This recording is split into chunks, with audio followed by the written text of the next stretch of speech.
Avery, whose show is this?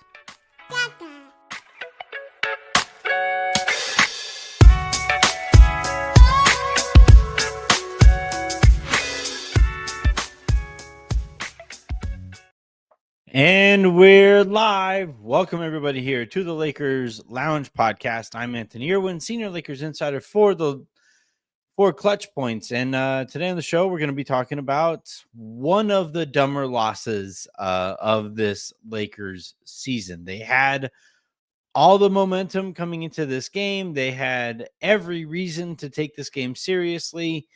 But with Christmas sitting ahead and a game against the Golden State Warriors still to come, the Lakers fell victim to the old look-ahead loss and lose to the Detroit Pistons at home this time, 117 to 114. So we'll talk about the loss. We'll talk about the season sweep at the hands of the Detroit Pistons. We will talk about what this loss, I think, tells us about the Lakers. A kind of like important reminder that, yeah, moves are still needed.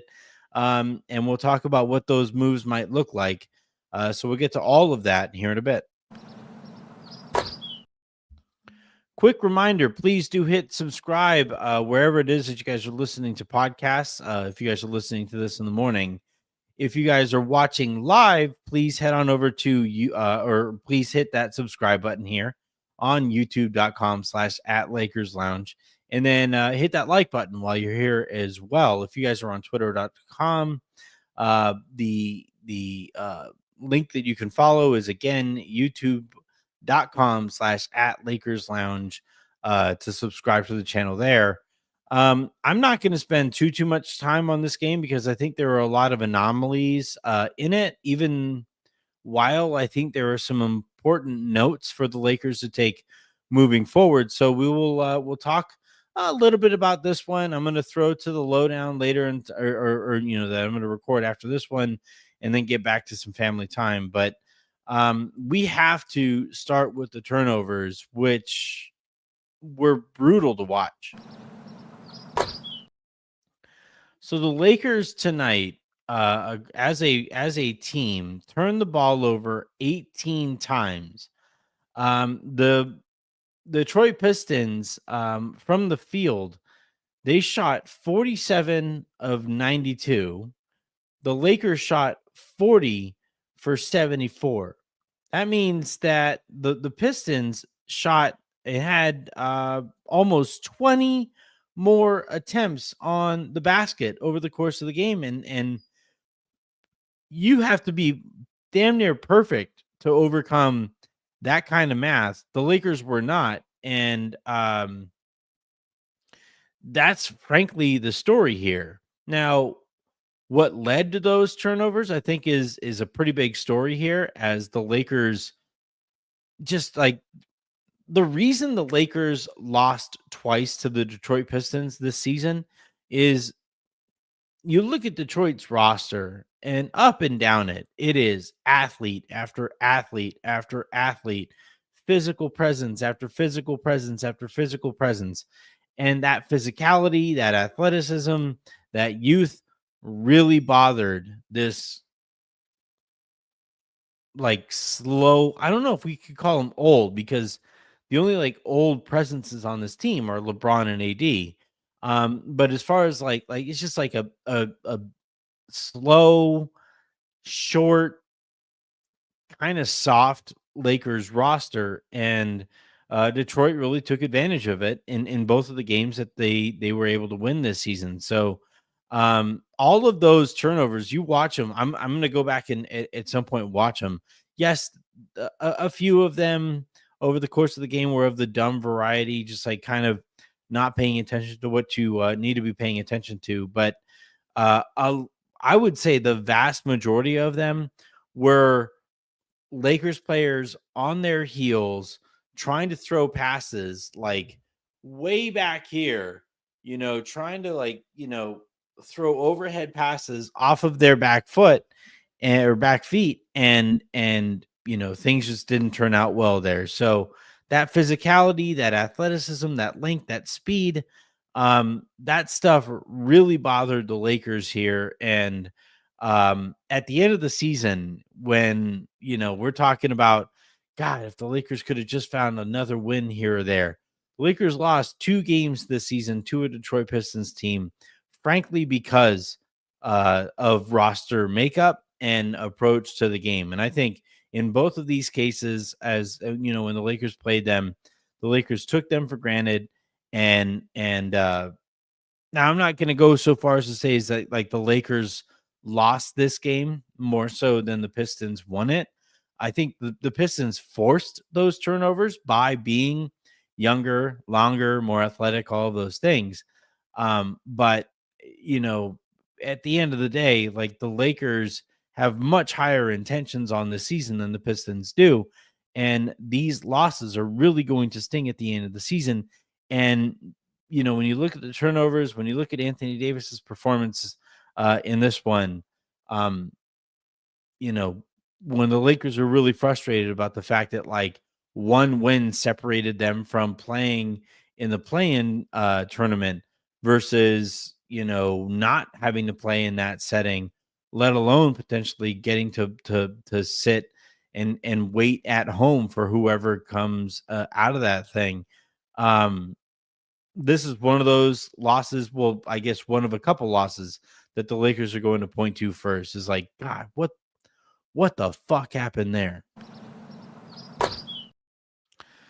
What the fuck happened there was Anthony Davis. Like, I'm gonna be honest. I thought he played really poorly in this one. 19 points, 10 boards, 6 assists, a couple steals, a couple blocks. The counting numbers were there, but I thought it was a ton of jump shooting. I thought he really let his poor free throw shooting affect him, and he missed a couple free throws in a row. Obviously, had that missed layup there at the end that was initially called a foul, but was overturned. Uh, Quick aside, I don't understand the call. Like, the call didn't make much sense to me. I understand that they're saying that, like, all right, the ball was hit out of his hands, and therefore that foul is now overturned. But with the way that the NBA's refuse or a review system is set up, referees can go and assign fouls to other guys. And I thought on that play, yeah, the ball gets knocked out of AD's hands cleanly, but AD regains control of the ball, is going up to shoot a layup, and then gets his legs caught at the base that stopped his momentum and led to missing the layup. I don't know. They overturned it. I get it if all you're looking at is the contact on the ball, but that's not all you should be looking at. But anyway, regardless, I still think AD should have made that layup. It should have been an and one that at that point would have been overturned. And then instead of needing a 3 there at the end, the Lakers would only need, unless, given the way that Cade approached that possession, the Lakers would have had 4 seconds to hit a shot of any variety. And we'll see. We could have seen how that would have gone. But yeah, I thought that AD, as soon as he missed those 2 free throws in a row, and on the night, AD went 4 of 8 from the free throw line. When AD is shooting poorly from the free throw line, it is going to affect the rest of his game. He doesn't want to get there. He doesn't want to miss more of those free throws. Starts missing free throws short because he starts aiming them. He's a very mental player, and those missed free throws, like we saw the funk that missing those free throws late against Orlando put him in for the following few games. I'm hoping that this doesn't put him back in that funk as he just kind of starts shooting floaters and jumpers to avoid getting to the free throw line. But I thought, I don't want to basically say that a loss comes down to one player, but his play basically from mid third quarter on through the rest of the fourth is not, it's not enough. Like, you need more from Anthony Davis if he is going to be your best player. and we're going to keep trying to force him into those MVP conversations, then he can't continue to have stretches the way that he has where he just stops competing, and he stops trying to get to the basket and he stops trying to get to the free throw line. I thought he just kind of wandered away from the competition in this one, and it really just kind of set the Lakers in a spot where, like, all right, D'Angelo Russell wasn't going to finish the game. I didn't think he played well enough to finish it, which meant that Max Christie, who did play well enough to finish it, was out there. But if Max is out there, then you need more offense from the other guys, them being Austin Reeves and LeBron and AD. And I just didn't think AD was ready for those moments. Elsewhere here, needs to be pointed out that Austin Reeves continues to struggle against, longer, more physical defensive presences. Now, the stats in this one are weird, right? Because the stats, like, you had Austin is a plus 16, you have AD is a plus 15, Max is a plus 10. So, like, based on that, like, the starters were actually okay. Gabe was a minus 22, even though he hit 3 of 5 of his 3-pointers. Cam Reddish played 17 minutes. He was a minus 5. D'Angelo Russell was a minus 13 in his 16 minutes. Dalton Connect played 16 minutes and was a minus 10. Christian Coloco gets a DNP CD here, gets a DNP coach's decision. This while the Lakers don't have another center beyond Anthony Davis. That didn't make much sense to me at all either.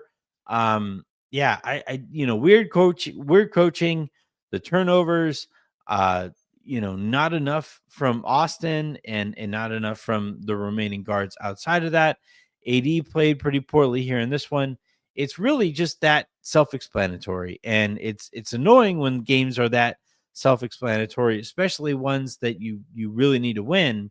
And yet here we sit. But Austin in particular, this game was, the referees were letting Detroit get away with a lot. And when a team like Detroit smells blood in the water, meaning referees are going to start letting stuff go, they're going to keep pushing that boundary further and further and further. And I said this on Twitter. I'm going to say it again. I say this as a compliment. Detroit's kind of approach to defense is, we are going to foul on every possession and force referees to try to call it. And sometimes they will, because Detroit is a young enough team and doesn't have that reputation of like a physical defensive team.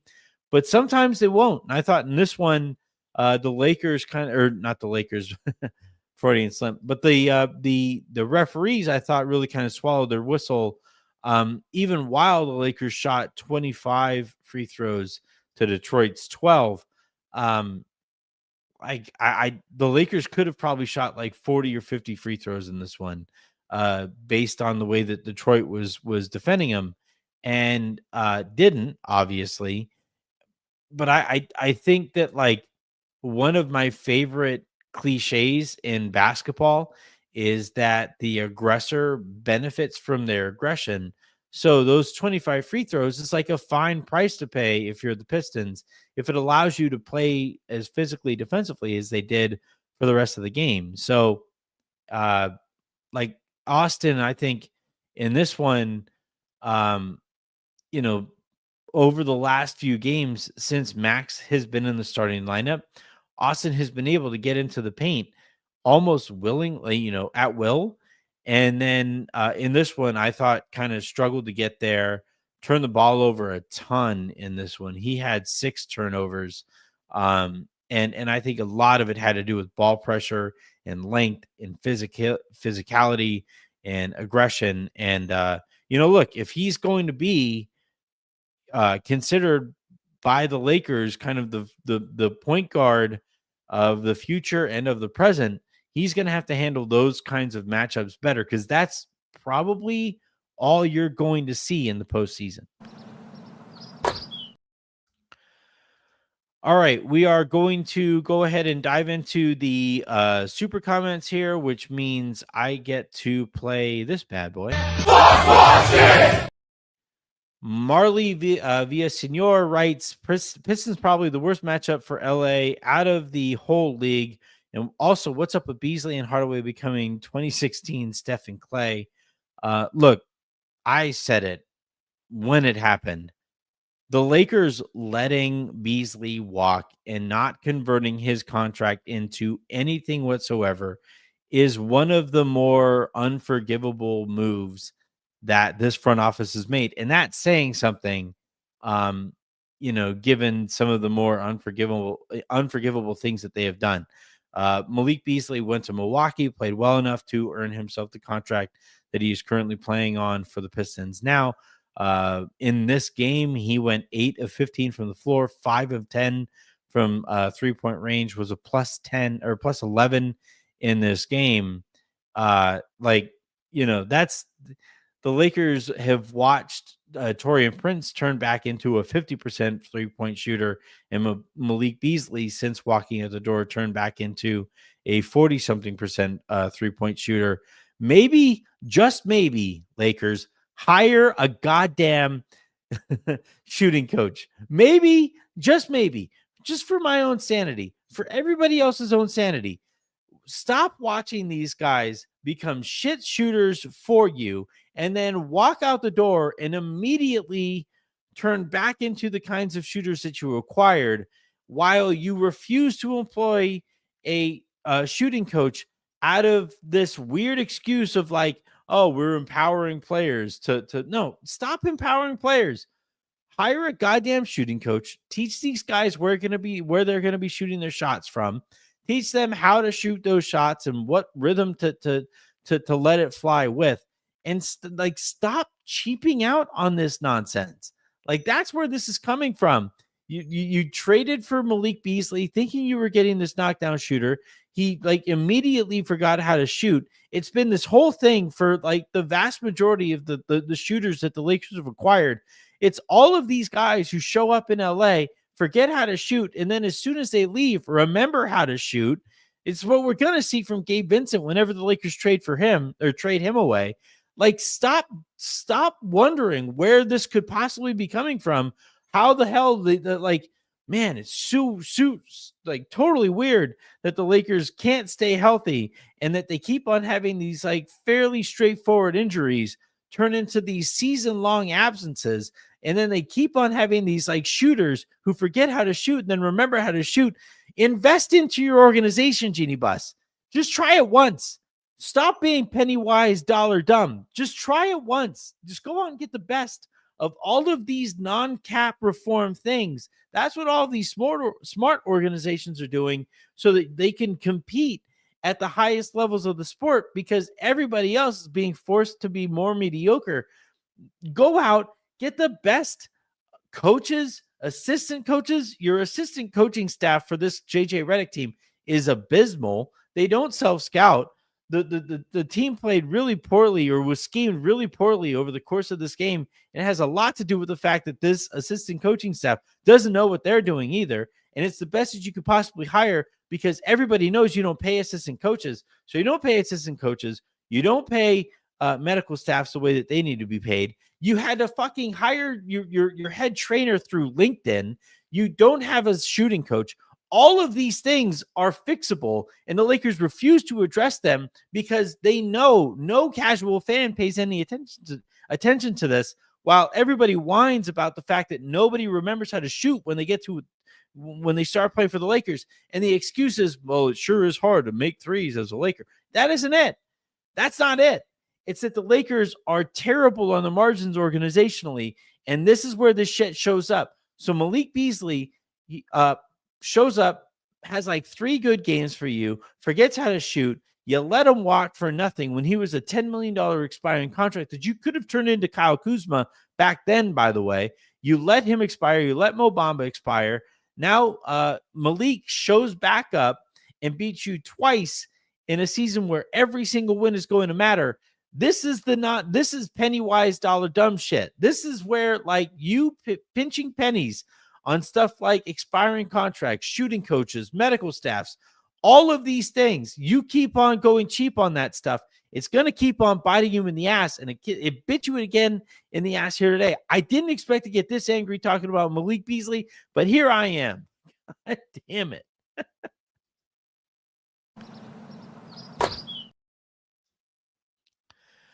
Justin Tyndall writes, made me laugh. Rui has 11 rebounds last game, including the play of the game. Tonight, he had 1 rebound in 28 minutes. Says what kind of a player he is whilst playing him $17 million. Here's why Rui only grabbed 1 rebound. He made 3 shots and 4 free throws.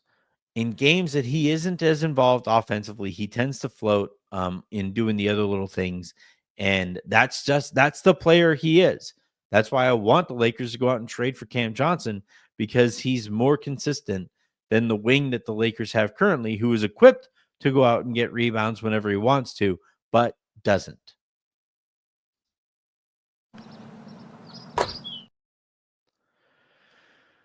All right. I am going to go ahead. Oh, wait, do I have? No, I think that's it. I am going to go ahead and end this one here and get back to some family time. I don't think I'm going to record a lowdown tonight either. I'm just going to take a deep breath and then get back to, I think Harrison will be on the show tomorrow. So he and I will talk about all of this, and I'll make up the show that I missed tonight in that way. But yeah, until tomorrow and until the next time you guys hear from me, I'm Anthony Irwin saying have a great rest of your day, make somebody else's, and I will talk to you tomorrow.